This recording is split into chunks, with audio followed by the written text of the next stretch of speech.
সেই গর্ত করতে করতে আল্লাহর নবীর হাতের মধ্যে ঘা হয়ে গেছে। আল্লাহর নবীর হাত থেকে রক্ত ঝরতেছে, কোদাল ধরে আর রক্তগুলো কোদালের মধ্যে লাগে। সাহাবীরা এই দৃশ্য দেখা সহ্য করতে পারে না।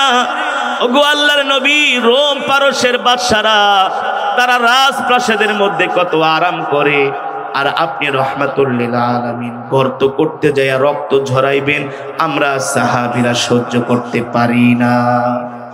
আল্লাহর নবী বলেন, না না না, আমিও তোমাদের সাথে সমানভাবে যুদ্ধের ময়দানে কাজ করব। আল্লাহু আকবার। আমিও তোমাদের সাথে যুদ্ধের ময়দানে সমানভাবে কাজ করব। কাফেরদের সাথে মুসলমানের সাথে একটা যুদ্ধ হয়েছিল, সেই যুদ্ধের নাম হলো খন্দকের যুদ্ধ। নাম শুনছেন? মদিনা থেকে কোন কোন বর্ণনায় আসছে 30,000-এর উপরে কাফের যায় তারা মদিনা অবরোধ করছে, অবরোধ মদিনার উপরে হামলা করবে। আল্লাহর নবী সরকারে দো আলম জানতে পারলেন মক্কার বিশাল বাহিনী নিয়ে মক্কার কাফেররা মদিনা ঘেরাও করেছে, মদিনায় তারা হামলা করবে। আল্লাহর নবী সাহাবীদেরকে ডাক দিলেন। বর্ণনায় আসছে 1,500 সাহাবী, কয় হাজার, মসজিদে নববীতে হাজির হয়ে গেলেন। আল্লাহর নবী বললেন, তোমরা যুদ্ধের জন্য প্রস্তুতি গ্রহণ করো। আল্লাহু আকবার। তবে এই যুদ্ধটা বদরের যুদ্ধের মতো হবে না, উহুদের যুদ্ধের মতো হবে না। আল্লাহর নবী বললেন, এই যুদ্ধে আমি একটা কৌশল গ্রহণ করব। সুবহানাল্লাহ। কি কৌশল? যেহেতু কাফেরদের সংখ্যা বেশি, আমরা মদিনার চতুর্পাশে গর্ত খনন করব, বড় বড় গর্ত করব। তোমরা দলে দলে ভাগ হইয়া পুরা মদিনার চতুর্পাশে 10 জন 15 জন করে ছড়ায় ছিটায় যাবা, বড় বড় গর্ত করবা। কাফেররা যখন তীর মারবে তোমরা গর্তের মধ্যে বসে যাবা, তোমাদের গায়ে আর তীর, আর তোমরা দাঁড়ায়া নিচ থেকে তীর মারবা, কাফেরদের গায়ে লাগবে। কিন্তু এই গর্তগুলো করা তো এত সোজা না রে বাবা। পুরা মদিনার চতুর্পাশে গর্ত, বড় বড় গর্ত। ইতিহাসের মধ্যে এসছে এক একটা গর্ত ছিল 20 ফিটের মতো চওড়া, 20 ফিটের মতো লম্বা, 10 ফিটের মতো চওড়া। এমন বড় বড় গর্তগুলো সাহাবীরা করেছেন। শুধু সাহাবীরা একা না, আল্লাহর নবী রহমাতুল লিল আলামিন নিজের হাত দিয়া কোদাল দিয়া মাটি কাইটা নিজে গর্ত করেছেন। সেই গর্ত করতে করতে আল্লাহর নবীর হাতের মধ্যে ঘা হয়ে গেছে। আল্লাহর নবীর হাত থেকে রক্ত ঝরতেছে, কোদাল ধরে আর রক্তগুলো কোদালের মধ্যে লাগে। সাহাবীরা এই দৃশ্য দেখা সহ্য করতে পারে না। ওগো আল্লাহর নবী, রোম পারস্যের বাদশারা তারা রাজপ্রাসাদের মধ্যে কত আরাম করে, আর আপনি রহমাতুল লিল আলামিন গর্ত করতে যায় রক্ত ঝরাইবেন, আমরা সাহাবীরা সহ্য করতে পারি না। আল্লাহর নবী বলেন, না না না, আমিও তোমাদের সাথে সমানভাবে যুদ্ধের ময়দানে কাজ করব। আল্লাহু আকবার। আমিও তোমাদের সাথে যুদ্ধের ময়দানে সমানভাবে কাজ করব। আল্লাহর নবীও পালাক্রমে সাহাবীদের সাথে কাজ করেন। কিন্তু 3 দিন পর্যন্ত আল্লাহর নবী কিছুই খায় না। নবীর পেটে ক্ষুধা, ঘরে খাবার নাই, ঘর থেকেও কোনো খাবার আসে না। একটা মানুষ আর কয়দিন না খায়া থাকতে পারে, আবার যুদ্ধের ময়দানে। ওরে বাবা, জান্নাত তো এত সোজা না। আল্লাহ কোরআনের মধ্যে বলছেন, আম হাসিবতুম আন তাদখুলুল জান্নাতা ওয়ালাম্মা ইয়াতিকুম মাসালুল লাযীনা খালাউ মিন ক্বাবলিকুম মাসাতহুমুল বাসাউ ওয়াদ-দাররাউ ওয়া যুলজিলু হাত্তা ইয়াকুলার রাসূল ওয়াল্লাযীনা আমানু মা'হু মাতা নাসরুল্লাহ। সাহাবীরা যুদ্ধের ময়দানে এত ক্লান্ত হয়ে গেছেন, খাওয়া নাই, পানি নাই, অসুস্থ হয়ে গেছে, তরবারির আঘাতে শরীর ক্ষত বিক্ষত হয়ে গেছে, চিকিৎসা নাই।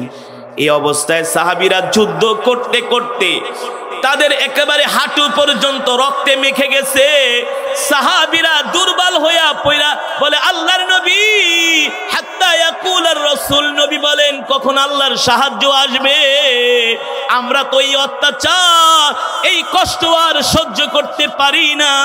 আল্লাহ ডাক দিয়া বলে, হাবিব আমি আল্লাহ আপনাদেরকে একা যুদ্ধের ময়দানে ছেড়ে দেই নাই, আপনি আপনার সাহাবীদেরকে মুমিনদেরকে খুশির সংবাদ দেন, আলা ইন্না নাসরাল্লাহি করিব, তাদের সাহায্য আল্লাহর সাহায্য তাদের জন্য খুবই নিকটবর্তী।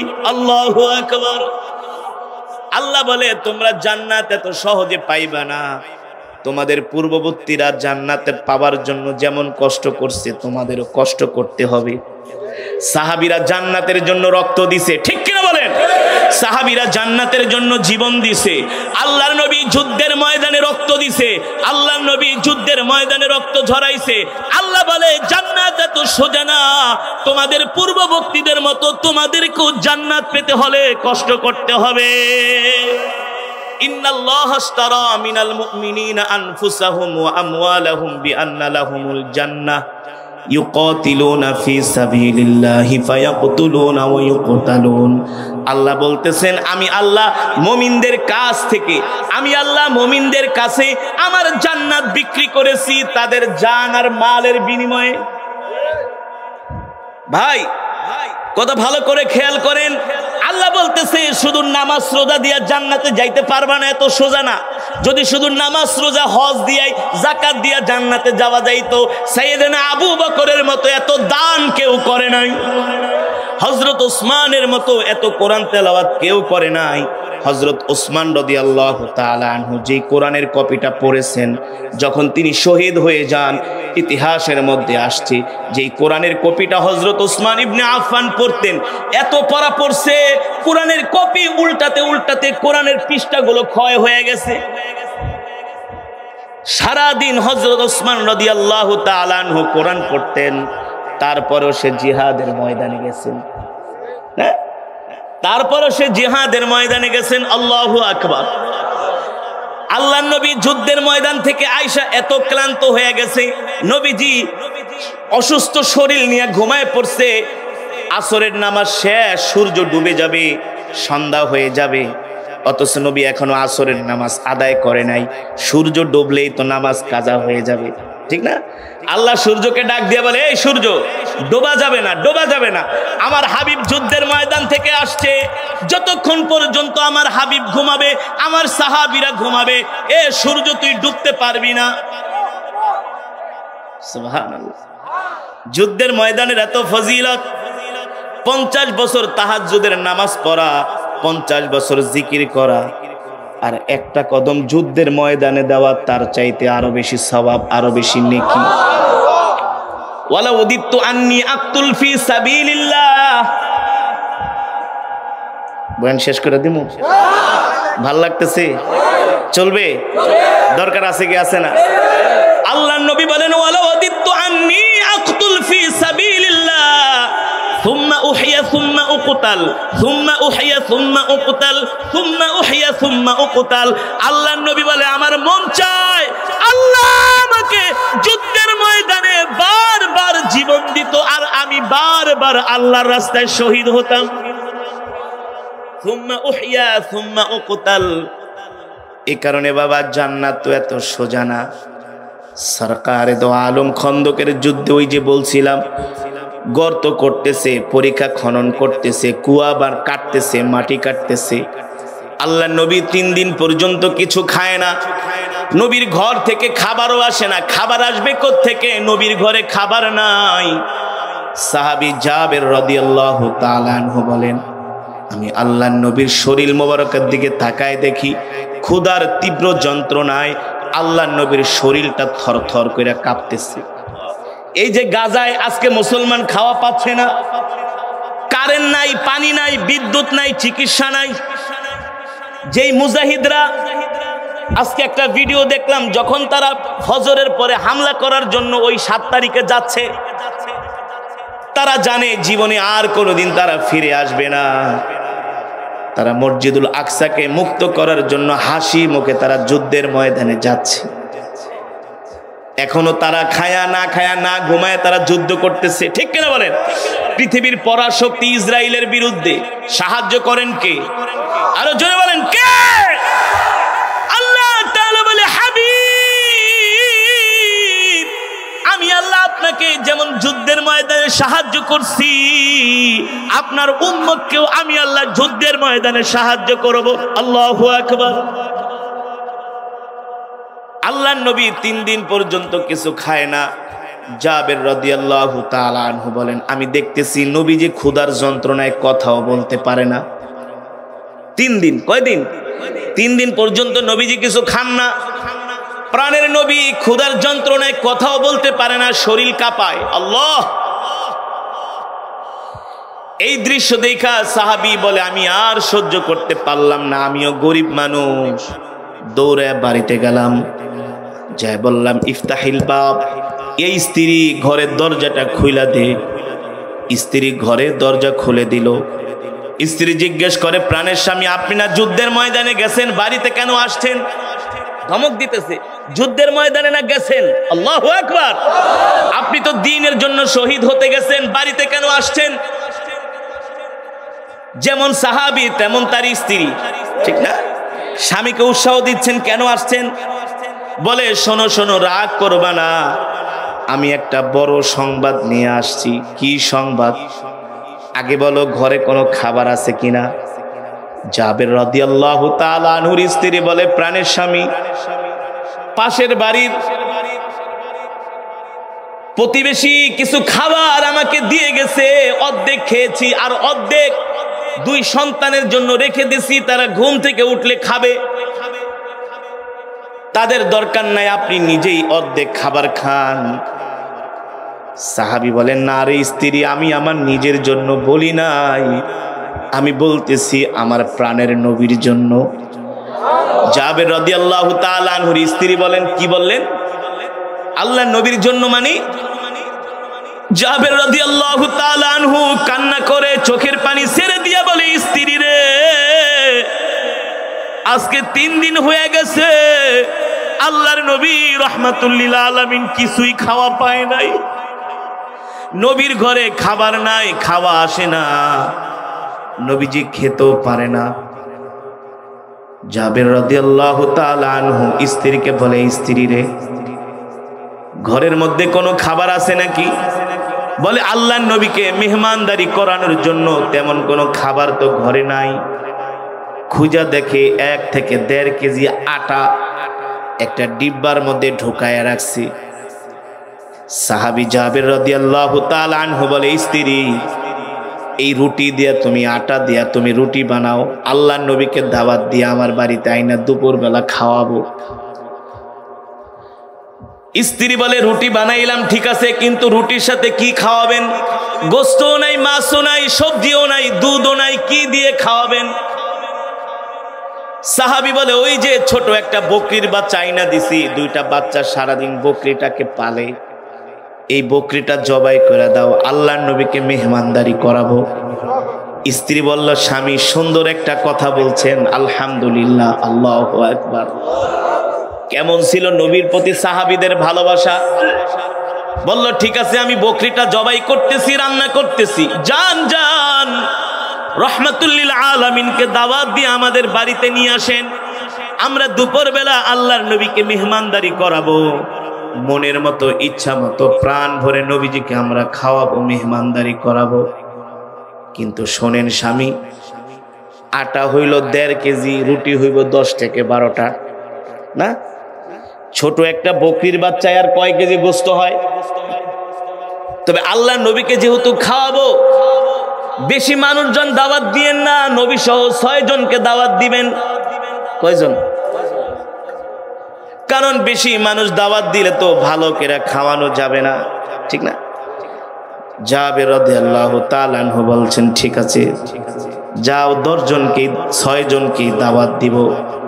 এই কথা বলে সাহাবী মিন বাইত ইলা খন্দক, ঘর থেকে বের হয়ে গেলেন, খন্দকের দিকে দৌড় শুরু করলেন। আল্লাহর নবী সরকারে দো আলমের সামনে যায়া মুস্কি হাসি দিয়া বলে, ওগো আল্লাহর নবী, আমি আপনাকে মেহমানদারি করাতে চাই, আপনি আমাকে একটু অনুমতি দেন।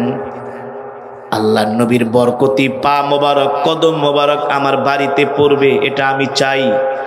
ফিদাকা আবি ওয়া উম্মি ইয়া রাসূলুল্লাহ, ওগো নবী আপনার জন্য আমার মা বাবা কোরবান হয়ে যাক। আমি চাই আপনি আগামীকাল দুপুরবেলা আমার বাড়িতে মেহমান হবেন। আল্লাহর নবী মুস্কি হাসি দিয়া বলে, জাবের তুমি এত মেহমানদারি কিভাবে করাইবা? কারণ আল্লাহর নবীর সাথে তো যুদ্ধের ময়দানে ১৫০০ উপরে সাহাবীরা আছেন। কয় হাজার? আরে আল্লাহর নবী খাবে আর ১৫০০ খাবে না, এটা কি নবী মানতে পারে? এটা কি হয়? সবাই তো যুদ্ধের ময়দানে। সাহাবী জাবের বলে, আল্লাহর নবী আমার ছোট্ট একটা বকরি ছিল, ঘরে ১.৫ কেজি আটা আছে।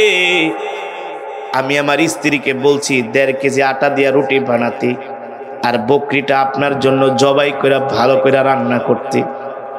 আপনি সহ ৬ জন আমার বাড়িতে মেহমান হবেন। আল্লাহর নবী বলে, না না না, ৬ জন না, যুদ্ধের ময়দানে যারা আছে সবাইকে নিয়ে আমি তোমার বাড়িতে দুপুরবেলা মেহমানদারি করব। আর জোরে বলেন সুবহানাল্লাহ। যুদ্ধের ময়দানে যারা আছে সবাই যাবে তোমার বাড়িতে দাওয়াত খাইতে, কিছু থাকবে পাহারায়, তবে ধৈর্য রাখো ১৫০০ উপরে সবাই তোমার বাড়িতে যাবে। এখন বলেন গোস্ত ৩, ৪, ৫ কেজি, রুটি হলো ১২-১৫টা, এ দিয়া কি ১৫০০ মানুষকে খাওয়ানো যায়? আপনারা মনে হয় পারেন। আপনার এলাকায় পারছে? বরযাত্রী দাওয়াত দেয় ১০০, ১০ জন বেশি গেলে মাথা পিটাপিটি লাগায় দেয়। আর ৫০ জন হইলে তো কথাই না, বিয়েই করাবো না। কই খারাপ লোক, দাওয়াত দিছে ১০০, লুয়ে আইছে ৫০ জন বাড়ায়া, ফাও খাওয়াই না। কথা কন। চট্টগ্রামে এক মাহফিলে গেছি, এক লোকটা, হুজুর এই এলাকা চিনছেন? কই কোন এলাকাকে? ওই যে বিয়ার বাড়িতে চিংড়ি মাছের লেগে যে মাথা ফাটাইছে, ৩টা মার্ডার হয়েছে, এই এলাকা কিন্তু ওইটা। মুসলমান, আল্লাহর নবীকে চিনলা না? তোমার নবী কেমন বরকতের নবী, রহমতের নবী। সুবহানাল্লাহ। ১ পেয়ালা দুধ আল্লাহর নবী আসহাবে সুফা ৬০০ সাহাবীকে খাওয়াইছে। ১ পেয়ালা দুধ, ১ পেয়ালা দুধ। কয় পেয়ালা? ১ পেয়ালা সবাইরে খাওয়াইকে। আলী কি অবস্থা? আবু হুরায়রা, আল্লাহর নবী যেমন দুধ তেমন আছে, একটুও কমে। আমার নবী বরকতের নবী। চাচা আবু তালিবের সাথে ব্যবসা করার জন্য সিরিয়ায় যাচ্ছে, জর্দানের সীমান্তবর্তী এলাকায় যে নবীজি অসুস্থ হয়ে গেছে। চাচা আবু তালিব কয়, কোথায় বসবা, জায়গা নাই, কিছু নাই। দেখে মৃত একটা গাছ গুনে ধরে গেছে। আল্লাহ নবী বলে, চাচা মৃত গাছের নিচে আপনি আমাকে বসান, বসান। মৃত গাছের নিচে বসলে লাভ কি? ছাওয়া ঠাওয়া পাইবে না, বসান। আল্লাহ নবীর হাত মোবারক ধরে চাচা আবু তালেব মৃত গাছের নিচে বসাইছে, সাথে সাথে গাছ জীবিত হয়ে গেছে। সেই গাছ আজও পর্যন্ত আছে, কিয়ামত পর্যন্ত থাকবে। সেই গাছকে বলা হয় সাহাবী গাছ। এখনো বুঝো না কোন নবীর উম্মত?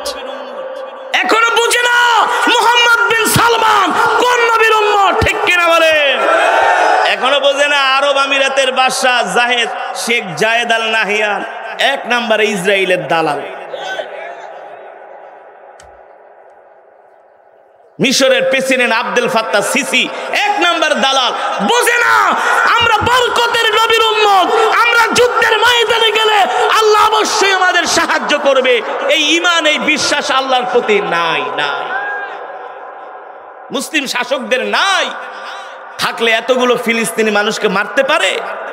যেই দিন থেকে বম্পিং শুরু করছে, ৫৭টি মুসলিম রাষ্ট্রের প্রধান এক হয়ে বলবে, ইসরায়েল আরেকটা বোম যদি মসজিদুল আকসায় পড়ে, জেরুজালেমে পড়ে, আমরাও তোমার উপরে হামলা করতে বাধ্য হব।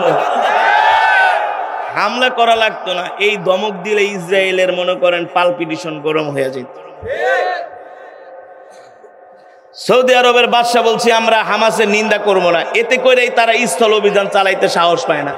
কারণ তেল বন্ধ করে দিলে তেল কোত্থেকে পাবে? তেল পাবে কোত্থেকে? আরে পশ্চিমাদের তো আসলে তেল নাই, ওদের আছে চাপা। মুসলমানের সম্পদ দিয়া ওরা মুসলমানদের উপর অত্যাচার করে। এই যে আমরা যেই কোকোকোলা খাই, 7 আপ খাই, ফান্টা খাই, জানেন এগুলা? খান তো মজা করে। কিটক্যাট চকলেট, তারপরে ইসরায়েলি সার্ফ এক্সেল, রিন, মানে পৃথিবীর যত ভালো ভালো প্রোডাক্ট সব ইসরায়েলের, সব আমরা খাই, ওরা টাকা ইনকাম হয় আর ওইদিকে যায় বোমা কিনে আর আমাদের উপরেই মারে।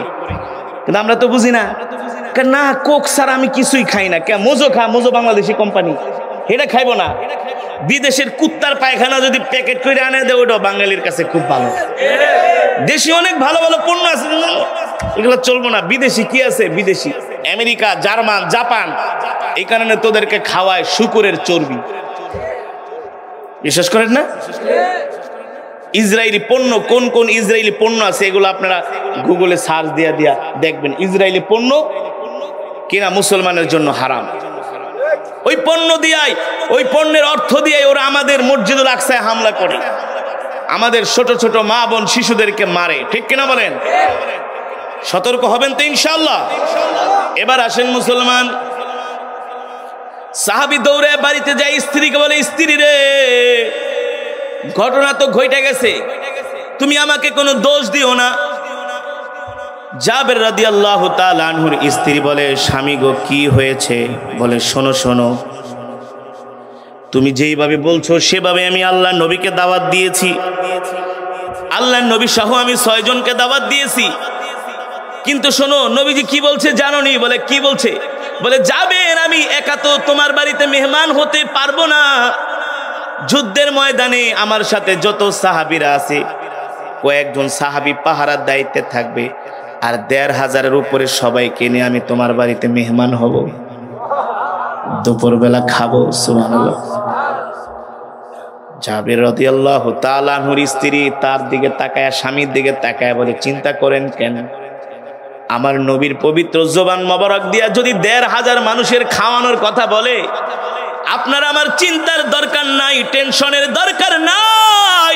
আমার নবী সত্য নবী, আমার নবীর ইজ্জত আরশের মালিকের ইজ্জত, আরশের মালিকের ব্যবস্থা করবে, চিন্তা করবেন না।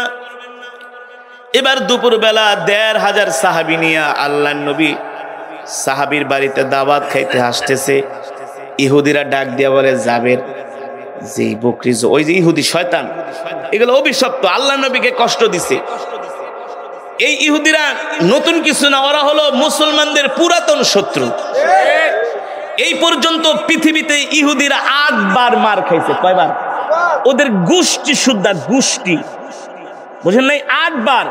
আরে হিটলারই তো ৬০ লাখ মারছে। কয় লাখ? কয় রাইখা দিছি ৬০ লাখ মারছে।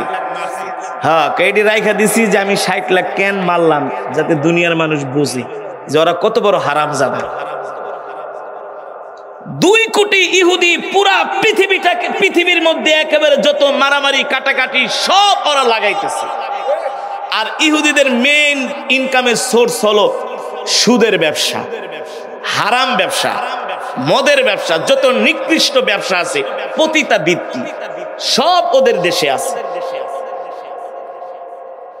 এই যে মানুষকে কিভাবে কষ্ট দিয়ে মারতে হয়, এই সব ফর্মুলা থিওরিগুলো ওদের থেকে আনা। আপনার গোপন যত বিষয় আছে, কিভাবে গোপন বিষয়গুলো উত্থাপন করা যায়, উদ্ঘাটন করা যায়, আপনি অগোচরে কিভাবে গোপন তথ্যগুলো বের করা যায়। আপনি থাকবেন এখানে 100 মাইল দূর থেকে, প্রযুক্তির মাধ্যমে আপনাকে শনাক্ত করবে, আপনি কোথায় গেলেন, কই ঢুকলেন, এই সমস্ত যত 2 নম্বরই সব ইহুদিদের মধ্যে। তবে আল্লাহ নবী কি বলছে? এই ইহুদিরা পৃথিবীর কোনোদিন শান্তি পাবে না। এই যে এবার মার খেয়েছে না, এই মার শুরু ইনশাআল্লাহ, এই মারই ওরা পৃথিবী থেকে বিদায় নেবে ইনশাআল্লাহ। ওরা 8 বার মার খাইছে সাহাবীদের হাতে, ওমর হাত, হযরত ওমর রাদিয়াল্লাহু তাআলা, খালিদ ইবনে ওয়ালিদের হাতে, সালাউদ্দিন আইয়ুবীর হাতে। সর্বশেষ মুসলিম মসজিদুল আকসা বিজয় করেছিলেন অটোমান সাম্রাজ্যের খলিফা আব্দুল হামিদ রহমতুল্লাহ আলাইহি, সেও মারছে, গোষ্ঠী সুদ্ধা মারছে ইহুদিরা। বললাম না, মানে মারতে মারতে কিছু থাকে না, সব কেন মরে নাকি? 2, 4, 5 হাজার 10 হাজার তো লক্ষ লক্ষ মারলে ওগুলা থেকে আবার 200, 300, 500 বছরে আবার এগুলা জন্ম নেয়, আবার এগুলারে মারে। ওরা মার খেতেই থাকবে, ওরা শান্তি পাবে না, ওরা শান্তি পাবে না। ওই ইহুদিরা বলে, জাবের, লজ্জা দেয়, লজ্জা। এই যে ফিলিস্তিনে হামলা হচ্ছে, ইহুদি ছেলে মেয়েরা টিকটক করে, মুসলমান তো পানি খেতে পায় না। আরে মুসলমানদের সম্পত্তি তো তোরা দখল করছো, তোদের তো কোনো রাষ্ট্রই ছিল না, তোদের কোনো মানচিত্র নাই, কোনো সীমানা নাই। পৃথিবীর প্রত্যেকটা দেশের একটা সীমানা আছে, আমাদের বাংলাদেশের কিন্তু একটা সীমানা আছে, ভারতের একটা সীমানা আছে, মায়ানমারের একটা, প্রত্যেকটা দেশের সীমানা আছে, মানচিত্র আছে। ওদের কোনো সীমানা নাই। ওদের সীমানা কি জানেন? আমাদের দেশে কিছু লোক আছে খালি আইল ঠেলে, কি কাঁচামরিচ লাগাইতে গেছে, দেহি কেউ আসেনি, আইলডারে ঠেললে অন্যের জমিতে 2 হাত ঢুকায় দেয়, আবার 2 হাত ঢুকায়। এগুলা হলো ইহুদিদের স্বভাব, আইল ঠেলা। ওরা হলো আইল ঠেলা পাঠি। 2 দিন পর পর এই মুসলমানের বাড়ি দখল করে আর এই সীমানা আমাদের, এই সীমানা আমাদের। আর কিভাবে বুঝাবো আপনাদের? এই নিকৃষ্ট জাতি পৃথিবীর জমিনে কোনোদিন শান্তি পায় নাই, ওরা পাবেও না। এই পৃথিবীর জমিন থেকে আল্লাহ ওদেরকে হালাক করে দিবে ইনশাআল্লাহ। আল্লাহর কাছে দোয়া করি আমি যে আল্লাহ ইহুদিদের পতনটা দেখায় তুমি আমার মৃত্যু দিও। আমি যে কয়েকটা ইহুদিরে মারতে পারি আল্লাহ, এর আগে তুমি আমাকে মৃত্যু দিও না। কি 10টা, কয়েক হাজার। আর মসজিদুল আকসা বিজয় করে যেন মরতে পারি, এর আগে মৃত্যু দিও না। আরে এখনো যদি মুসলমানরা এক হয়ে যায়, কাফের বেদিনরা কোনোদিন আমাদের সাথে পারবে না, এটা ওরাও জানে। এই কারণে ওরা গোয়েন্দাদের মাধ্যমে ইহুদি সুন্দর সুন্দর নারী দিয়া, কারণ ওই যে বোঝেন না আমাদের রাষ্ট্র মুসলিম রাষ্ট্রপ্রধানরা ইহুদি মেয়েদের সাথে সম্পর্ক করা যায়। যেমন ফিলিস্তিনে যিনি প্রেসিডেন্ট ছিলেন ইয়াসির আরাফাত, তার একজন স্ত্রী ছিল ইহুদি। অনেক বড় বড় মুসলিম শাসকদের গোপনে গোপনে তারা ইহুদি খ্রিস্টান মেয়েদের সাথে তারা বিয়া করে, পরকিয়া করে, প্রেম করে, তারপরে তাদের মগজ ধোলাই করে। কি করে? এমনকি কিছু আলেমও আছে, আলেমের ভেষ ধরা ইহুদিরা খ্রিস্টানরা আমাদের মধ্যে তাদেরকে লাগায় দিছে, তারা গুপ্তচর বৃত্তি করে। এই কাতারে 7 জন ভারতীয়কে মৃত্যুদণ্ড দিছে। কাতারে থাইকা কাতারের যত তথ্য আছে তারা ইসরায়েলের কাছে ফাঁস করে, বুঝেন নাই? তবে ইনশাআল্লাহ আল্লাহ বলে তোমরা যদি ধৈর্যশীল হও তোমরাই বিজয় অর্জন করবে ইনশাআল্লাহ।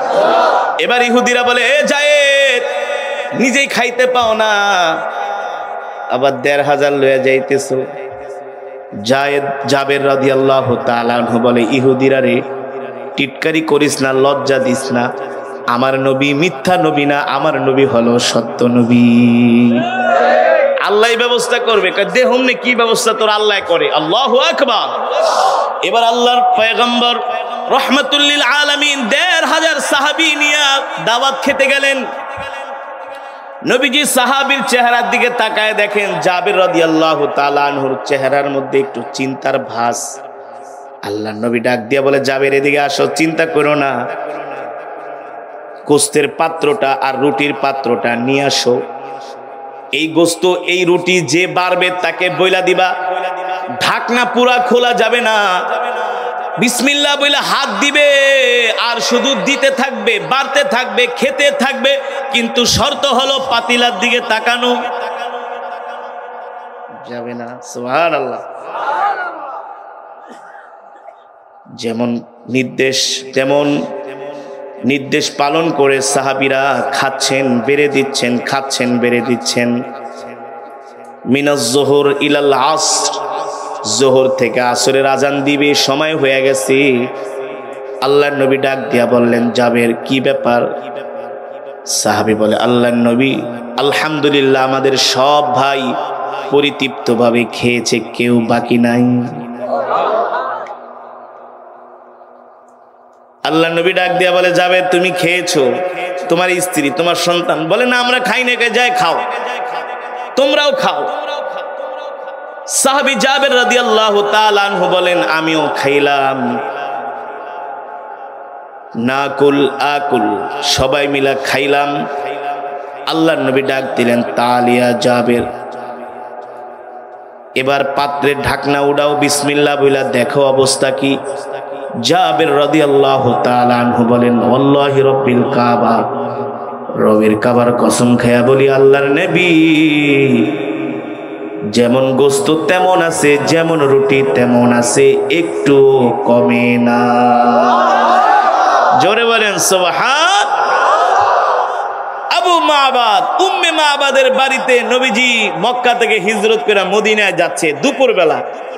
উম্মে মাবাদের আবু মাবাদের বাড়িতে ঢুকছে, যে কোনো খাওন ঠাউন আছে? কিছুই নাই। একটু পানি দাও, পানিও নাই। মস্ক নিয়ে স্বামী গেছে পানি আনতে কূপে, আসতে দেরি হবে। তাহলে একটু দুধ দাও, দুধও নাই। এই যে ছাগল বাঁধা, বকরি, বকরি অসুস্থ, হাঁটতে পারে না, দুধ দিবে তো দূরের কথা। আল্লাহ নবীকে, আমি যদি দুধটা দহন করে খাই তোমার কোনো আফসোস আছে? তোমার কোনো প্রশ্ন আছে? উম্মে মাবাদ মহিলা মানুষ কয়, আরে এত বলতেছি অসুস্থ বকরি, হাঁটতে পারে না, চলতে পারে না, দুধ দেবে কোত্থেকে? সাইয়েদনা আবু বকর বলে, উম্মে মাবাদ শুধু অনুমতি দাও, অনুমতি দাও, দুধ দোয়ানোর দায়িত্ব আমাদের। অনুমতি দেওয়ার পরে আল্লাহ নবী শুধু বকরির কাছে যায় হাত দিছে, সাথে সাথে অসুস্থ বকরি সুস্থ হয়ে গেছে। আমার নবী বরকতের নবী, ঠিক কিনা বলেন? সেই নবীকে আল্লাহ যুদ্ধের ময়দানে যেতে বলছে, যে যুদ্ধে যান, রক্ত দেন, জিহাদ করেন, ঘরে বসে থাকলে চলবে না, ঠিক কিনা বলেন? কাফেরদের সাথে লড়াই করেন। আজকে আমরা সেই নবীর উম্মত, আমরা জিহাদ ছেড়ে দিয়েছি। আল্লাহর এই বিধানটাকে আমরা অস্বীকার করার কারণে সারা পৃথিবীতে আমরা মার খাইতেছি। আল্লাহ রাব্বুল আলামিন কোরআনুল কারীমের মধ্যে বলছেন, ইন্নাদ দীনা ইনদাল্লাহিল ইসলাম, আল্লাহর কাছে মনোনীত ধর্ম হলো ইসলাম, ঠিক কিনা বলেন? মুসলমান পৃথিবীর শ্রেষ্ঠ নবীর নাম কি? শুধু মোহাম্মদ বলবেন না, আল্লাহর নবীর নাম যখন নিবেন, পৃথিবীর যত সুন্দর সুন্দর ভাষাগুলো ব্যবহার করতে পারেন, পৃথিবীর ডিকশনারিতে যত সুন্দর সুন্দর ভাষা আছে, সব ভাষাগুলো আল্লাহর নবীর নামের ক্ষেত্রে প্রয়োগ করবেন, ব্যবহার করবেন। আল্লাহর নবীর নাম এভাবে বলবেন, আমাদের প্রিয় নবী, প্রাণের নবী জনাবে মুহাম্মদুর রাসূলুল্লাহ সাল্লাল্লাহু, পৃথিবীর শ্রেষ্ঠ নবীর নাম মুহাম্মদ সাল্লাল্লাহু আলাইহি সাল্লাম, ঠিক কিনা বলেন? আমাদের প্রিয় নবী, প্যারা নবী। এটা শুধু আমাদের কথা না, আল্লাহ নিজে বলছেন, ওয়ামা আরসালনাকা ইল্লা রাহমাতাল লিল আলামিন। আল্লাহ রাব্বুল আলামিন কোরআনুল কারীমের মধ্যে বলেন, নবী, আমি আল্লাহ আপনাকে সমগ্র বিশ্ববাসীর জন্য রহমত করে পাঠিয়েছি, ঠিক কিনা বলেন? নবী, আপনি শুধু কোনো গোত্রের নবী না, কোনো বংশের নবী না, কোনো দেশের নবী না, আপনি কোনো বিভাগের নবী না, আপনি হলেন কুল কায়নাতের নবী। কথা বলেন, ওয়ামা আরসালনাকা ইল্লা রাহমাতাল লিল আলামিন। আপনি শুধু মানুষের নবী না, আপনি মুসলমানের নবী, আপনি সারা পৃথিবীতে যত মানুষ আছে সবার নবী, সমস্ত মাখলুকাতের নবী, ঠিক কিনা বলেন? তাহলে শ্রেষ্ঠ নবীর নাম মুহাম্মদুর রাসূলুল্লাহ সাল্লাল্লাহু আলাইহি ওয়াসাল্লাম।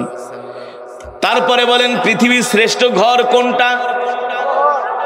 মাশাআল্লাহ, বাইতুল্লাহ, মিন মসজিদিল হারাম ইলাল মসজিদিল আকসা, ঠিক কিনা বলেন? যেই মসজিদে হারাম থেকে আমার নবী আকসায় গিয়েছিলেন মেরাজ করার জন্য, প্রথম কিবলা, যে প্রথম কিবলা নিয়ে এত জিহাদ, এত লড়াই, ঠিক না? পৃথিবীর শ্রেষ্ঠ ঘরের নাম হলো বাইতুল্লাহ, কাবাঘর।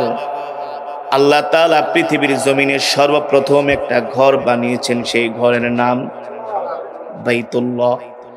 সেই ঘরের 40 বছর পরে আরেকটা ঘর বানিয়েছেন, সেই ঘরের নাম হলো আল মসজিদুল আকসা। আল্লাহ বলছেন, আল মসজিদুল আকসা আল্লাযী বারাকনা হাওলা। এই মসজিদুল আকসা হলো, ও মুসলমান, তোমাদের জন্য বরকতের জায়গা। সুবহানাল্লাহ বলেন। পৃথিবীর শ্রেষ্ঠ ঘরের নাম হলো বাইতুল্লাহ, পৃথিবীর শ্রেষ্ঠ ঘরের নাম হলো কাবা। মুসলমান, এবার বলেন, পৃথিবীর শ্রেষ্ঠ নবী আমরা পাইলাম, পৃথিবীর শ্রেষ্ঠ কোরআন আমরা পাইলাম, পৃথিবীর শ্রেষ্ঠ ঘর আমরা পাইলাম, পৃথিবীর শ্রেষ্ঠ ধর্ম আমরা পাইলাম। তারপরে আমেরিকার যে যুদ্ধ বিমানগুলো চলে, যুদ্ধ জাহাজগুলো চলে, ওই তেলের মালিকও কিন্তু মুসলমানরা। সৌদি আরবের তেল ছাড়া, ইরাকের তেল ছাড়া, কুয়েতের তেল ছাড়া, কাতারের তেল ছাড়া, বাহরাইন ইরানের তেল ছাড়া আমেরিকার যুদ্ধ বিমান যুদ্ধ জাহাজ চলতে পারবে না। ওদের দেশে আছে লোহা, আর মুসলমানের দেশের নিচে আছে তেল। যে তেলকে বলা হয় ব্ল্যাক গোল্ড, যেই তেলকে বলা হয় ব্ল্যাক গোল্ড মানে কালো সোনা। সুবহানাল্লাহ। তেল ছাড়া সারা পৃথিবী অচল। কতক্ষণ? বাংলাদেশে 4 মাস 5 মাস আগেও যেই পণ্যের দাম ছিল 10 টাকা, তেলের দাম বাড়াইছে সাথে সাথে 20 টাকা হয়ে গেছে। সম্পর্ক তেলের সাথে। কতক্ষণ? বয়ান বুঝতেছেন তো? না দরকার নেই বয়ান করার? দরকার আছে। জিহাদের বয়ান শুনতে হবে, ঈমানকে আগে মজবুত করতে হবে। আজকে মুসলমান মুনাফিক হয়ে গেছে, ঠিক কিনা বলেন? কোরআনে আল্লাহ যতগুলো আয়াত নাজিল করেছে সবচেয়ে জিহাদের আয়াতগুলো মজলুম হয়ে গেছে। জিহাদের আলোচনা অনেক আলেমরা করতে ভয় পায়, আছে না? আর নামদারি কিছু পীর আছে জিহাদের কথা শুনতেই পারে না, জানে তো জিহাদ করতে গেলে আর মুরগির রান পাইবো না। হ্যাঁ, জিহাদ করতে গেলে এসি রুমে ঘুমানো যাবে না, অস্ত্র মাথার নিচে দিয়া মরুভূমিতে জঙ্গলে শুয়ে থাকতে হবে। কথা বলেন? কেউ পাও টিপা দিব না, মাথায় তেল দিয়ে দিবে না। এই কারণে যারা মুনাফিক মার্কা মুসলমান, ওদের কাছে জিহাদ ভালো লাগে না, ওরা জিহাদকে অস্বীকার করে, ঠিক কিনা বলেন? আজকে সারা পৃথিবীর 250 কোটি মুসলমানের দেশে কলেজ, ইউনিভার্সিটি, স্কুল, মাদ্রাসা সব জায়গায় যদি জিহাদের আলোচনা হতো তাহলে কাফের মুশরিকরা মুসলমানের গায়ে হাত দেওয়ার সাহস পেত। আমার কথা সঠিক নাকি বেঠিক? জোরে বলেন মুসলমান। এবার আসেন, আমরা নবীর দিক থেকে পেলাম শ্রেষ্ঠ নবী, কিতাবের দিক থেকে পেলাম শ্রেষ্ঠ কিতাব, ঘরের দিক থেকে পেলাম শ্রেষ্ঠ ঘর বাইতুল্লাহ, ধর্মের দিক থেকে পেলাম শ্রেষ্ঠ ধর্ম ইসলাম, সম্পদের দিক থেকে মূল্যবান সম্পদ হলো তেল, সব কিছুর মালিক হলো মুসলমান। মুসলমান সব দিক থেকে 1 নাম্বার, ধর্মের দিক থেকে 1 নাম্বার, নবীর দিক থেকে 1 নাম্বার, পৃথিবীর শ্রেষ্ঠ ঘর বাইতুল্লাহর দিক থেকে 1 নাম্বার। কথা কন? যারা সব দিকে 1 নাম্বার থাকে তারা তো পৃথিবীতে মার খাইতে পারে না। কথা কন? আমরা বিদেশে ঘুরতে যাই, যদি কোনো ইউরোপের দেশে যান, পাসপোর্টে যদি মোহাম্মদ আর ইসলাম লেখা থাকে, সেই পাসপোর্ট তারা পিছনে ফালায় বলে 3 ঘন্টা দাঁড়ায় থাক। অথচ ওরা আমাদের সম্পদ তেল দিয়া চলতেছে, ওরা আমাদের সম্পদ দিয়া বাঁচতেছে, অথচ তারা আমাদের সাথে এমন আচরণ করে। এর একটি মাত্র কারণ হলো আমাদের মুসলমানদের ঈমান দুর্বল হয়ে গেছে। আর ঈমান দুর্বল হওয়ার কারণ হলো আল্লাহ তাআলা আমাদের উপরে যে জিহাদকে আল্লাহ তাআলা বিধান করে দিয়েছিলেন, ওই জিহাদ না করার কারণে, জিহাদকে অস্বীকার করার কারণে আজকে সারা পৃথিবীতে মুসলমান মার খাইতেছি। অথচ আল্লাহ কোরআনের মধ্যে কি বলছেন? وما لكم لا تقاتلون في سبيل الله والمستضعفين من الرجال والنساء والولدان الذين يقولون ربنا أخرجنا من هذه القرية الظالم أهلها واجعل لنا من لدنك وليا واجعل لنا من لدنك نصيرا। আল্লাহ বলতেছেন, নবী দুনিয়ার মানুষদেরকে বলেন, মুমিনদেরকে বলেন, তারা কেন আল্লাহর রাস্তায় জিহাদ করে না? তোমরা কেন জিহাদ করো না? আল্লাহ আমাদেরকে বলছেন। এই কোরআন শুধু নবীর জন্য নাজিল হয় নাই, এই কোরআন শুধু সাহাবীদের জন্য নাজিল হয় নাই, এই কোরআন শুধু 1450 বছর আগের জন্য নাজিল হয় নাই। এই কোরআন আল্লাহ কিয়ামতের পর্যন্ত এই কোরআন জমিনে থাকবে, ঠিক কিনা বলেন? এই কোরআন অনুযায়ী মুসলমানকে চলতে হবে। আল্লাহ তাআলা বলে, তোমরা কেন জিহাদ করছো না? তোমাদের কি হয়েছে? তোমরা কেন ময়দানে অস্ত্র নিয়ে নামো না? তোমরা কেন সারা পৃথিবীর মুসলমানগুলো জিহাদের ময়দানে রওনা হও না? দেখো না, দুর্বল নারী পুরুষ, দুর্বল নারী পুরুষ বলতে পারেন হুজুর পুরুষরা তো জিহাদ করবে, আল্লাহ বলে না ওয়াল মুস্তাদআফিন, একজন পুরুষের বয়স যখন 70 বছর হয়ে যায় তখন তারা জিহাদ করতে, এমন দুর্বল মুরব্বীরা জিহাদের ময়দানে যেতে পারে না, ঠিক কিনা বলেন?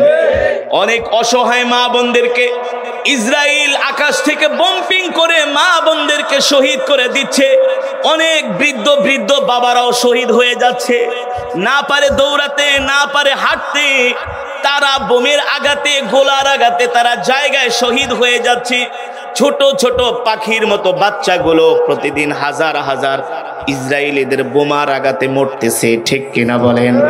আল্লাহ বলে এই সমস্ত দুর্বল মানুষের জন্য তোমরা কেন জিহাদ করো না, তোমরা কেন জিহাদের ময়দানে বের হও না?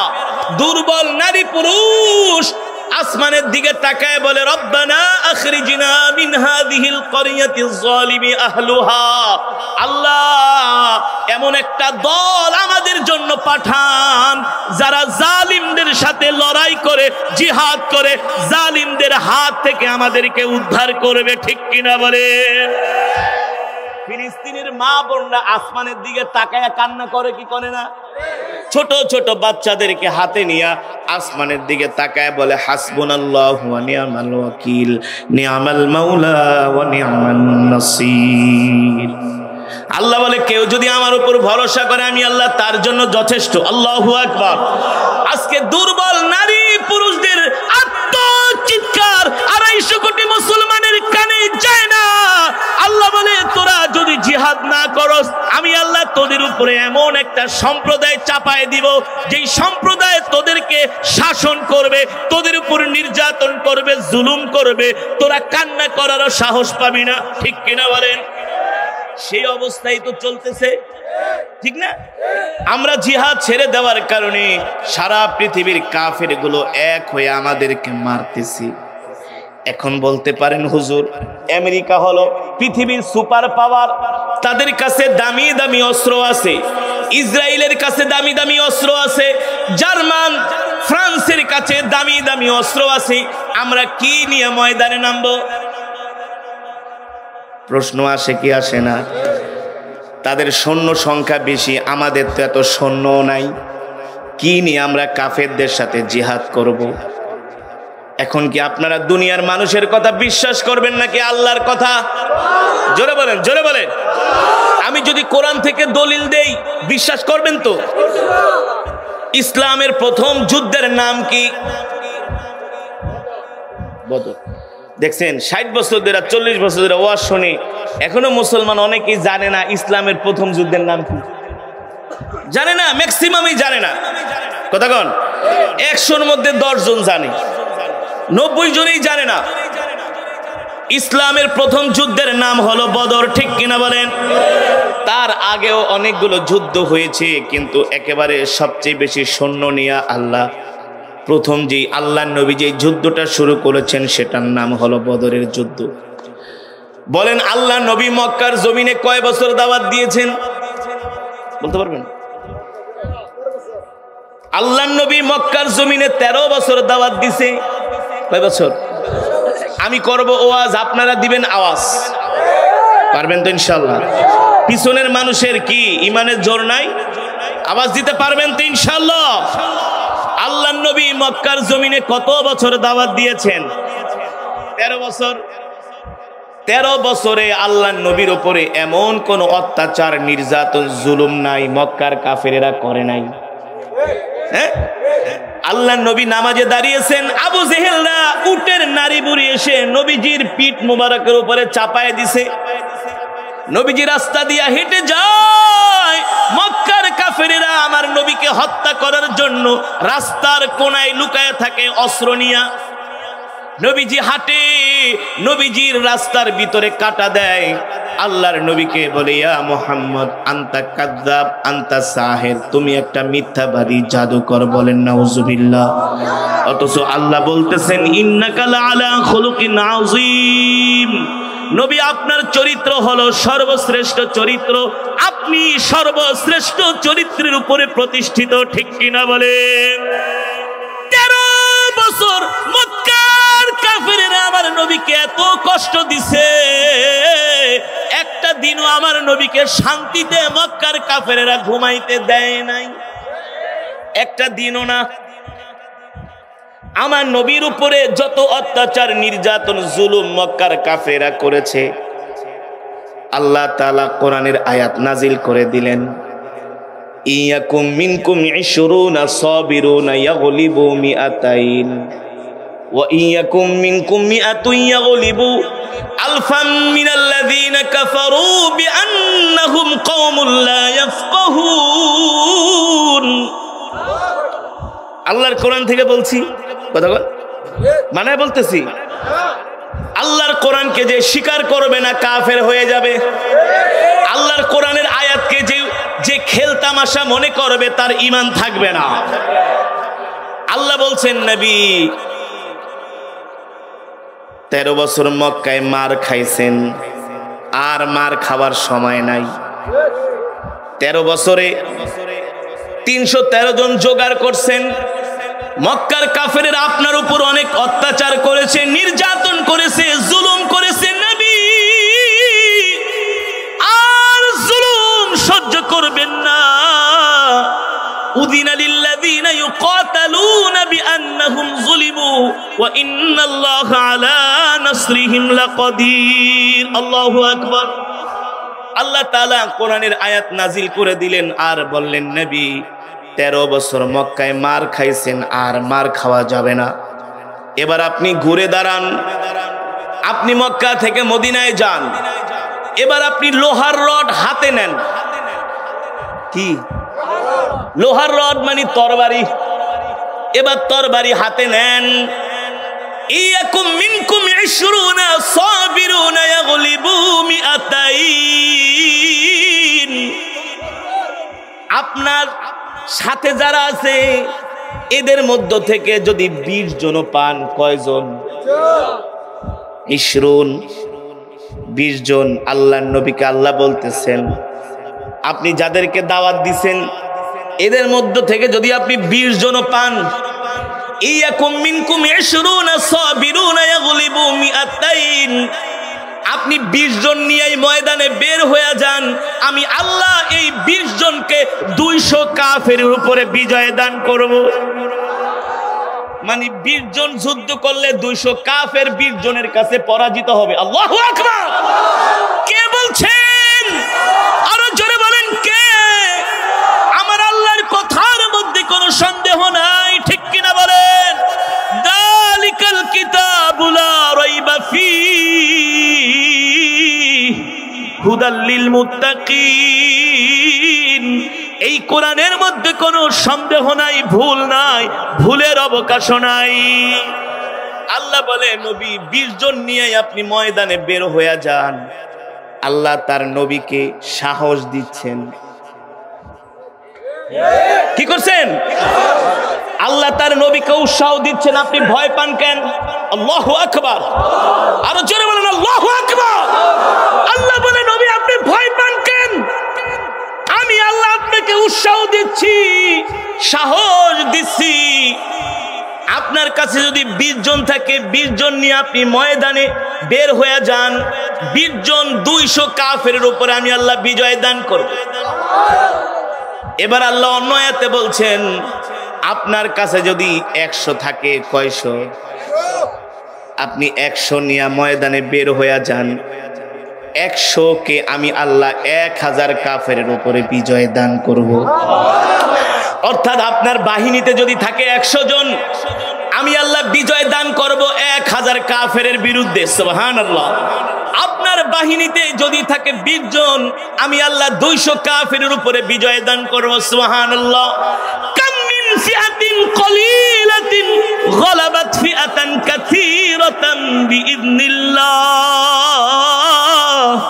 ওয়াল্লাহু মা'আস সাবিরিন। আল্লাহু আকবার। এই আয়াতে আল্লাহ কি বলছেন? যুবক ও মুসলমান বাবা, ভালো করে খেয়াল করেন। আজকে আমরা মুসলমানরা হীনমন্যতায় ভুগি। আমরা মুসলমানরা আজকে ভয় পাই, মুসলিম শাসকরা ভয় পায়। আল্লাহ বলে, ভয় পাইস না, ভয় পাইস না, ভয় পাওয়ার কোনো কারণ নাই, আমি আল্লাহ তোদের সাথে আছি। আল্লাহু আকবার। কাম মিন ফিআতিন কলিলাতিন গলাবাত ফিআতান কাসীরাতান বিইذনিল্লাহ ওয়াল্লাহু মা'আস সাবিরিন।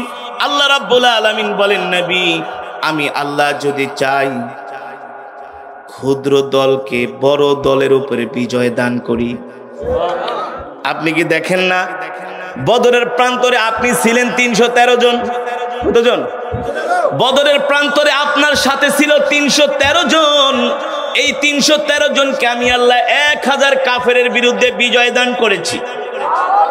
ওয়ায়ুনদিদুকুম রাব্বুকুম বিখামসাতি আলাফিম মিনাল মালাইকাতি মুসাউমিন। আপনি শুধু বদরের প্রান্তরে যুদ্ধ করেন নাই, আমি আল্লাহ আপনাকে সাহায্য করার জন্য আসমান থেকে 5000 ফেরেশতা পাঠায়া দিছি। আরো জোরে বলেন সুবহানাল্লাহ। কয় হাজার? কয় হাজার? সেই আল্লাহ আছে কি আছে না? সেই আল্লাহর ক্ষমতা আছে কি আছে না? আল্লাহও আছে, আল্লাহর ক্ষমতাও আছে, কিন্তু আল্লাহর বান্দারা জিহাদের ময়দানে নাই। হ্যাঁ, আল্লাহর নবীর বয়স ছিল কত বলে? 63 বছর। কত বছর? আচ্ছা বলেন, আল্লাহর নবীর চাইতে এত ইবাদত কেউ করছে নাকি? কেউ করতে পারবে নাকি? আমার নবী নামাজ পড়তে পড়তে নবীজির হাঁটুগুলো ফুলে গেছে, পায়ের গোড়ালিগুলো ফুলে গেছে। আমার নবী এত নামাজ আদায় করতেন, এত কোরআন তেলাওয়াত করতেন, আমার নবী এত জিকির করতেন, আমার নবী এত রোজা রাখতেন। আমার নবীর মতো এত ইবাদত পৃথিবীর কোনো গাউস, কোনো পীর, কোনো বুজুর্গ এত ইবাদত করতে পারে নাই, আর পারবেও না। আল্লাহু আকবার। সেই নবী 63 বছর জীবনে কত বছর? 27টা যুদ্ধে। কয়টা? যুবক ভালো করে শোনো, বাবারা ভালো করে শোনেন। সেই নবী 63 বছর জিন্দেগিতে কোন বর্ণনায় আসছে 41টা, 28টা, 35টা, অধিক কওল হলো, মত হলো, আল্লাহর নবী সশরীরে 27টা যুদ্ধের ময়দানে সরাসরি সেনাপতির দায়িত্ব পালন করছে। জোরে বলেন আল্লাহু আকবার। আল্লাহ তাআলা চাইলে তো পারতেন নবী আপনার যুদ্ধের ময়দানে যাওয়ার দরকার নাই, আপনি ঘরে বসে থাকেন, আমি আবাবিল পাখি পাঠায়া বদরের প্রান্তরে যত কাফের আসবে সবাইকে আমি মেরে ফেলবো। আল্লাহ পারতেন কি পারতেন না? আল্লাহ বলেন, না না নবী না, আমি আপনাকে ঘরে বসে রাখবো না, আপনি আমার দিন বিজয় করার জন্য আপনাকে ময়দানে যেতে হবে। আল্লাহু আকবার। আল্লাহর নবী যুদ্ধের ময়দানে গেছেন, লোহার বর্ম ভেঙে আল্লাহর নবীর মাথা মোবারকে ঢুইকা রক্ত বের হয়েছে।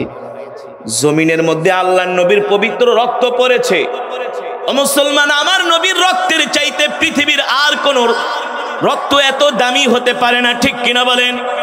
আমার নবীর এক ফোঁটা রক্ত এই জমিনের মধ্যে যা কিছু আছে তার চাইতেও আরো উত্তম। সেই নবীর রক্ত এই জমিনে পড়ছে। আল্লাহু আকবার। আল্লাহ তাআলা বলে, হাবিব আপনি কাফেরদের সাথে লড়াই করার জন্য ময়দানে নেমে যান। আল্লাহর নবী 63 বছর জিন্দেগিতে 27 বার সরাসরি যুদ্ধের ময়দানে অংশগ্রহণ করেছেন। 73টার উপরে যুদ্ধে আল্লাহর নবী সরাসরি তিনি কমান্ডিং করেছেন। আল্লাহু আকবার। 73টা যুদ্ধে আল্লাহ নবী পরামর্শ দিয়া পাঠিয়েছেন, সেনাপতি নিয়োগ করে পাঠিয়েছেন, আর 27টা যুদ্ধে নবীজি নিজেই সেনাপতির দায়িত্ব পালন করেছেন। নবীজি যুদ্ধের ময়দান থেকে আসছে, এখনো যুদ্ধের পোশাক খোলে নেই, আর এক যুদ্ধের দাবামা বেজে গেছে। তুমি কত বড় বুজুর্গ হইছো, কত বড় পীর হইছো, কত বড় শায়েখ হয়েছো, যেই নবী দ্বীনের জন্য জিহাদের ময়দানে রক্ত দিছে, আমরা তার উম্মত হইয়া সেই জিহাদকে আমরা পছন্দ করি না। এই কারণেই তো ইহুদি খ্রিস্টানরা আমাদের উপরে অত্যাচার করে, ঠিক কিনা বলেন? এবার আসেন মুসলমান, আল্লাহর বান্দারা, সমস্ত প্রশংসা কার জন্য? আরো জোরে বলুন, কার জন্য? একমাত্র মহান রব্বুল আলামিনের জন্য, যিনি আমাদেরকে সৃষ্টি করেছেন। ঠিক কিনা বলেন? আল্লাহর বান্দারা, আমি আপনাদেরকে কয়েকটি প্রশ্ন করব। যাদের ইমানি শক্তি আছে, যাদের ইমান মজবুত, যারা আল্লাহ আল্লাহ রসুলকে জীবনের চাইতেও ভালোবাসে, তারা এই প্রশ্নের উত্তরগুলো মর্দে মুজাহিদের মতো দিতে পারবে। আর যাদের ইমান দুর্বল, তারা এই প্রশ্নের উত্তরগুলো দিতে, যাদের মধ্যে মুনাফিকির স্বভাব আছে মুসলমান হওয়া সত্ত্বেও, তারা এই প্রশ্নের উত্তরগুলো ইমানের সাথে দিতে পারবে না। এর কারণ হলো এই প্রশ্নগুলো ইমানের সাথে সম্পর্ক। বুঝতে পেরেছেন? তাহলে আমি প্রশ্নগুলো করব, ইমানি আওয়াজ দিয়ে দিতে রাজি আছেন তো ইনশাআল্লাহ?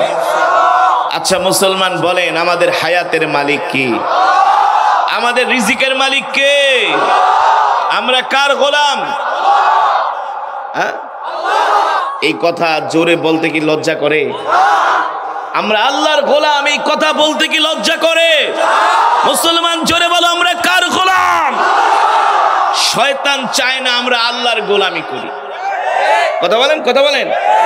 শয়তান চায় আমরা শয়তানের গোলামি করি, কিন্তু আমরা তো গোলাম আরশের মালিকের। ঠিক কিনা বলেন?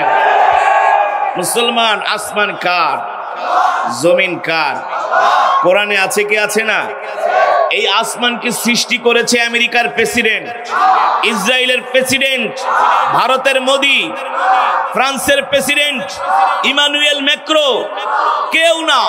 এই আসমান জমিনের মালিক আমার আল্লাহ। আসমান জমিন সৃষ্টি করেছেন আমার আল্লাহ। ঠিক কিনা বলেন? আল্লাহর নবী সরকারে দু আলম যখন মক্কার জমিনে কোরআনের দাওয়াত দিতেন, আবু জেহেল, আবু লাহাব, উতবা, শাইবা, ওলীদ ইবনে মুগিরারা আমার নবীর টুটি চেপে ধরার দুঃসাহস দেখাতো। আমার নবীকে কোরআনের কথা, দ্বীনের কথা, ইসলামের কথা বলতে তারা বাধা দিত। আল্লাহ ডাক দিয়া বলে, হাবিব, আবু জেহেলদেরকে ভয় করবেন না, আবু লাহাবদেরকে ভয় করবেন না। আসমানের মালিক আবু জেহেল না, জমিনের মালিক আবু লাহাব না। আসমানের মালিক আমি আল্লাহ, জমিনের মালিক আমি আল্লাহ। ওদের সামনে বলে দেন, আলা লাহুল খালকু ওয়াল আমর, তাবারাকাল্লাহু রাব্বুল আলামিন। এ মক্কার কাফেররা শুনে রাখ, আমি মুহাম্মদ আল্লাহর নবী বলছি, আজ থেকে আসমান যার আইন চলবে তার, জমিন যার বিধান চলবে তার। আল্লাহর জমিনে কোনো কুফরি তন্ত্র মন্ত্র চলতে দেওয়া যাবে না। ঠিক কিনা বলেন? মুসলমান এক আল্লাহকে ভয় করে। মুসলমান ইসরায়েলকে ভয় পায় না, আমেরিকাকে ভয় পায় না, ওদের পারমাণবিক রণতরী যুদ্ধ জাহাজকে আমরা ভয় পাই না। ঠিক কিনা বলেন? আমরা ভয় পাই কাকে? আল্লাহু আকবার। আমরা সেই মুসলমান, ঠিক না? সারা পৃথিবীতে আজকে মুসলমান মার খাচ্ছে, মুসলমানের ইমান দুর্বল হয়ে গেছে। কি হয়ে গেছে? দুর্বল হয়ে গেছে। আর দুর্বল হওয়ার কারণও আছে। মুসলমান নামক কিছু নামদারি আলেম, মুসলমান নামক কিছু নামদারি পীর, মুসলমান নামক কিছু নামদারি শাসক, তারা ইহুদি খ্রিস্টানদের দালালি করে, ওরা গোলামি করে। ওরা চায় না মুসলমান জিহাদের বয়ান করুক, জিহাদের বয়ান শুনুক। জিহাদের বয়ান শুনলে মুসলমানের ইমানের পাওয়ার বেড়ে যায়।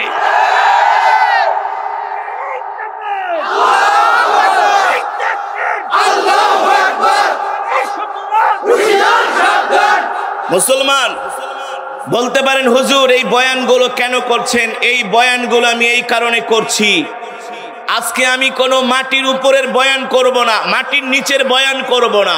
আজকে বয়ান হবে মাটির উপরের বয়ান। টু দা টুমরো, আজ না হয় কাল, 10 বছর পর। কথাটা মনে রাখবেন, মুসলিম যুবকদেরকে জিহাদের ময়দানে যেতে হবে। এছাড়া অল্টারনেটিভ আর কোন মুসলমানের বেঁচে থাকার কোনো সমাধান নাই। বিশ্বাস করেন না? আপনি বোঝেন না? এক ইসরায়েলে হামলা হলো, রাতারাতি আমেরিকা 2টা রণতরী পাঠায় দিছে। এক ইসরায়েলে হামলা হলো, এক এক করে যুক্তরাজ্যের প্রেসিডেন্ট প্রধানমন্ত্রী ঋষি সুনাক, ফ্রান্সের প্রেসিডেন্ট ইমানুয়েল ম্যাক্রো, জার্মানের প্রধানমন্ত্রী, তারা এসে এসে নেতানিয়াহুকে বলে দিচ্ছে, চিন্তা করো না, আমরা তোমাদের পাশে আছি। এক রাত্রের মধ্যে আল কুফরু মিল্লাতুন ওয়াহিদা, সমস্ত কাফের শক্তিগুলো এক হয়ে গেছে। এর কারণ কি বোঝেন না? ওদের শুধু ফিলিস্তিন দখল করা উদ্দেশ্য নয়, জেরুজালেম উদ্দেশ্য দখল করা উদ্দেশ্য নয়, শুধু মসজিদুল আকসা দখল করা উদ্দেশ্য নয়, এক এক করে আরব রাষ্ট্রগুলো দখল করবে, এমনকি মক্কা মদিনার দিকে ওরা হাত বাড়াবে। এটা হলো ওদের প্ল্যান, পরিকল্পনা, এটা হচ্ছে ওদের প্ল্যান। মক্কা মদিনায় হাত দিলে কি মুসলমান যুবকরা বসে থাকবো? কিসের সরকারের অনুমতি আর ঠনুমতি? ঠিক কিনা বলেন? সবাইকে জিহাদের ময়দানে আমরা ছুটে যাব ইনশাআল্লাহ। আর বর্তমানেও যে পরিস্থিতি চলছে, মুসলমানদেরকে জিহাদের ময়দান যাওয়া ছাড়া মুসলমানদের মান সম্মান ইজ্জত রক্ষা করা যাবে না। আজকে যে মসজিদ নিয়ে এত লড়াই, এত সংঘাত, কারণ কি? মসজিদুল আকসা শুধু ফিলিস্তিনি মুসলমানের সম্পদ নয়, মসজিদুল আকসা হলো গোটা পৃথিবীর 250 কোটি মুসলমানের সম্পদ। মসজিদুল আকসা হলো আমাদের প্রথম কেবলা, ঠিক কিনা বলেন? আমাদের প্রথম কেবলা। এই প্রথম কেবলা ইহুদিরা দখল করে রেখেছে। আরবের শাসকরা নাকে তেল মেরে ঘুমাচ্ছে, তাদের কোনো খবর নাই। আরবের শাসকরা দেখেও না দেখার ভান করছে। মিশরের প্রেসিডেন্ট মিস্টার সিসি বলতেছে, ফিলিস্তিনিদের জন্য আমরা যুদ্ধ করতে পারবো না। এই কথা যেই মুসলিম শাসক বলে, ওটা মুসলমান নয়, ওটা হলো মুনাফিক, বেঈমান, ইহুদিদের দালাল। অথচ সাহাবীরা কেমন ছিলেন? আমিরুল মুমিনিন খলিফাতুল মুসলিমিন হযরত ওমর যখন খেলাফতের দায়িত্ব নিলেন, যখন তিনি প্রথম দিন যখন তিনি খেলাফতের আসনে বসলেন, প্রথম দিন, কোন দিন? আমরা তো এখন বলি আগে অস্ত্র রেডি করি, সৈন্য রেডি করি, তারপরে যুদ্ধে যাই, ঠিক কিনা বলেন? পারমাণবিক আরো 20-25টা বানাইলি, তারপরে যুদ্ধে যাই। হযরত ওমর খেলাফতের দায়িত্ব নিয়েছেন। খেলাফতের দায়িত্ব নিয়ে আর দেরি করলেন না, খালিদ ইবনুল ওয়ালিদকে ডাকলেন। খালিদ ইবনুল ওয়ালিদ, এদিকে আসো।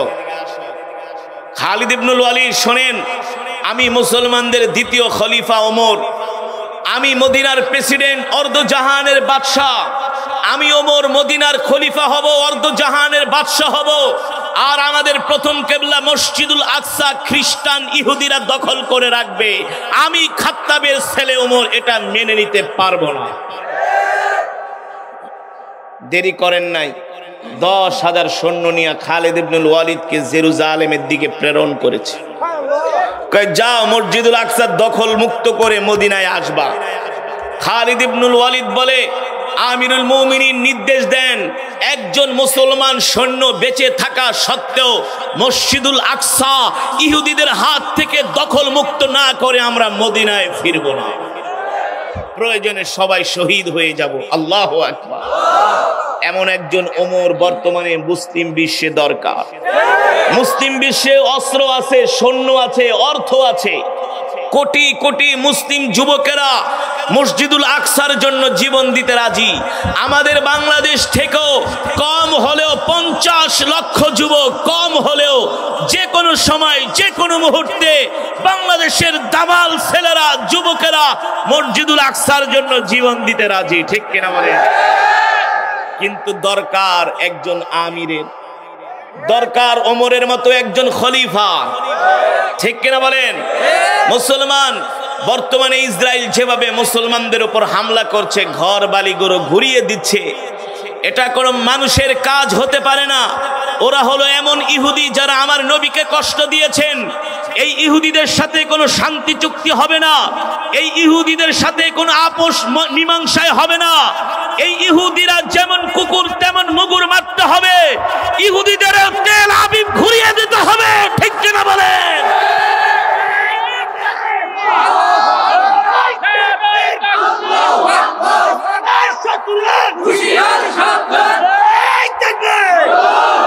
মুসলমান, আজকে আমরা সারা পৃথিবীতে মার খাচ্ছি, এর একটি মাত্র কারণ বলবো?